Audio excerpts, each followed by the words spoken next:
પેલા મારી જાનો મને હસીને બોલાવતી, આજ હામે મળે છે તો હેઠું ગાલીને હાલતી.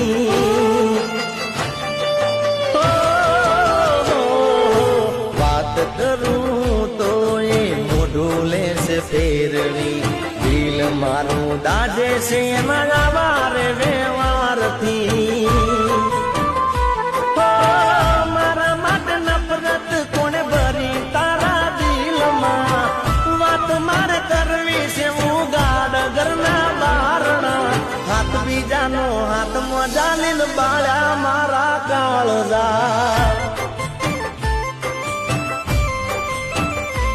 હવે હાથ બીજાનો હાથમાં જાલીને બાળા મારા કાળજા.